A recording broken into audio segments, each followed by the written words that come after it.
devil worshipper nama satanist witches and sangomas namaxhwele namagqirha basebenzisa kakhulu iBhayibhile ukuzisa iziqalekiso empilweni zethu ngenxa into abathina xa sifundile izwi siyazibaleka iziqalekiso sezwini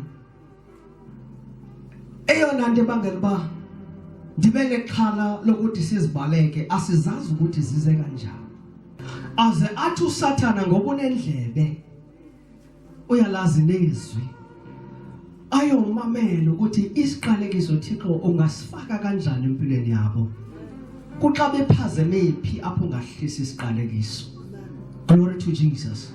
Azahambe ke ngokayomangala athi Thixo ukwazi uthe ezwini lakho basekhona abangcwele akakonke emqaleni wakho uSathana ukonke ezwini athi wena uthe ezwini lakho awukwazi ukulijikela izwi lakho basekhona abangcwele azibona umzalwane ethene esengxakini ephila impilo nesiqalekiso kanti akhanga yezwini afunda ukuthi sithini isiqalekiso sifika xa kutheni. Hallelujah.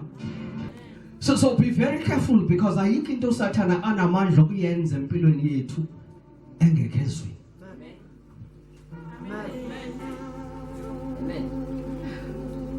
Akona enye into ayenzayo uSathana empilweni zethu engavunyelwanga lizwi engekho ezwini. Ayabandiva abangcwele. Hallelujah. If it's not in the word, he has no power to do it. If he's able to do it, then it is in the word. Akona nyo Satan akwazi ukuyenza unless it is in the word. God will never allow it. He will never give him permission unless it is in the word. But ingxaki yethu thina sikhangelela amagama sweet eBhayibhelini.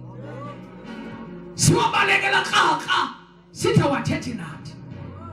Kanti apha kunyatheleni kwakho nasekuthetheni kwakho nezinto eziqulungene enhlizweni zezona zinto zingenise emgibeni zize zithi iziqalekise sezwini uSathana anikwe igugu lokuthi akasisebenzise empilweni sikhale sithi Thixo ubuphi kanti nansi